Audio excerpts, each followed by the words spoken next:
and aim for the G and lung. Oh! It's light. That trigger's so light. It's okay because you nearly hit the G. And I don't even have I had this. it on target, but man, is this trigger light, man. It's like a bolt gun. Wow, that thing feels nice. And have you ever shot a crossbow before? Just like some of those cheapo ones from like 10, 15 years ago. Yeah, yeah. Wow, that actually feels nice, man.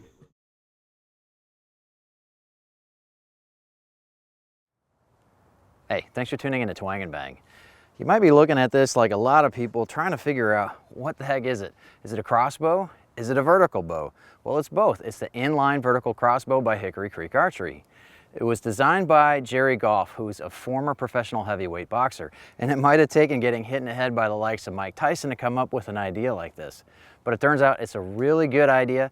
Out of all the bows I own, out of all the bows I've ever owned, this is my favorite to shoot. But there's a lot more to this bow than just being fun to shoot, and that's what's coming up next on Twang and Bang.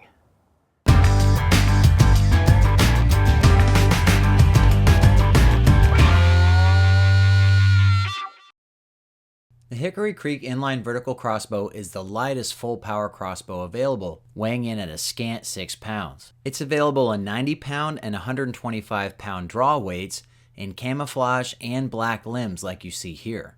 The bow is completely tunable for arrow flight using a Whisker Biscuit arrow rest and a string D-loop. Pin and peeps come standard, and a scope rail is available as an option. The mount offsets the scope by 1 3/16 inch to the right to give clearance for the string. The inline crossbow is a Bullpup design, and it can be assembled right or left-handed using the exact same parts. This is the 125 pound model, and it launches a 400 grain arrow at 365 feet per second. Whether you're hunting in a tree stand or hunting from the ground, the vertical orientation allows you to be really close to a tree when shooting. In fact, it's better than a standard vertical bow because you can actually brace this bow against the side of a tree. Both grips are threaded to accept a tripod or a monopod as you see me doing here. Though I'm standing for this demonstration, you could obviously use this method when seated on the ground or even in a tree stand. The front of the riser is threaded for a stabilizer, and though the bow doesn't need it to be quiet, a stabilizer could be used as an anchor point for a tripod like you see here. This bow and its vertical orientation gives you a lot of flexibility that you just don't have with other crossbows. For transport or storage, you can break the bow down into 2 basic parts. Reassembly is simply a matter of sliding the tube over the fitting, pressing it into place, and then locking it down with the lock wheel. This connection is as precise as it is fast. Both the pin and peep and the scope return to 0 each time. When you consider how light it is and how small you can pack it, I can't think of a better crossbow to take on a pack trip. Even with the 125 pound limbs on this bow, the Hickory Creek crossbow is very easy to cock. Once you get your foot out of the stirrup, you just press down on the anti-dry fire lever, snap the knock on the string, and you're ready to go. Uncocking the bow is just as easy. You just reverse the steps. In fact, I don't think there's another bow that's as fast as this one that you can actually uncock by hand. Most you have to shoot in order to let down. A sliding cheek piece is available to help you keep your face out of the latch as well as give you a better cheek weld. It's just held in place by friction and slides back pretty easily. This exposes the black anti-dry fire lever and the golden string latch for easy loading. Resetting the string latch is as simple as pulling the trigger. This double duty for the trigger is very convenient. It also means that the bow can be made with fewer parts. The trigger blocking safety is also as simple as it gets. It's just a piece of stamped steel that hinges to block the trigger. There's no way you're going to be able to pull the trigger when the safety is in place, but it moves out of the way completely silently. You're not going to be spooking any game with this safety. Anyone who has ever shot this bow will tell you this is the best trigger in archery. And yes, I did just dry fire the bow. So check that out. 1 pound, 14.8 ounces trigger pull. There was no drama whatsoever with that dry fire. All I have to do is recock it and I'll be ready to go again. The anti-dry fire mechanism on this bow is just incredible. Do not try this with just any crossbow. No drama. None. What I'm going to show you next are 2 important things. First of all, you're going to see just how accurate this bow is.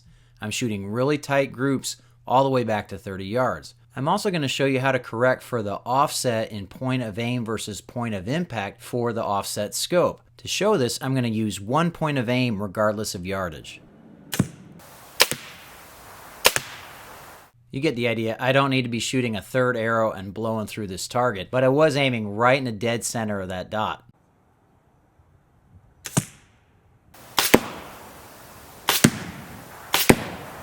This bow is zeroed at 20 yards and the point of impact is almost the exact same as at 10 yards. This is a fast bow. I'm now at 30 yards and I'm using the exact same point of aim as the previous two groups.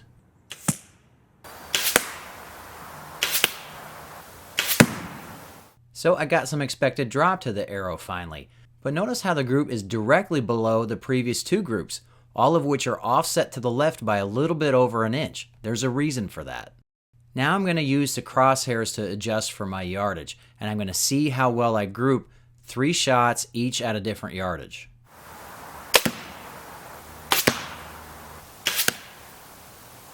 And it worked out exactly like I thought it would. So that was 3 shots in succession, one at 10 yards, one at 20 yards, and one at 30 yards. And you saw the way the groups lined up. With an offset scope, all you have to do is set your point of aim for exactly the offset that it has on the bow, on the from the string, or on a rifle from the barrel.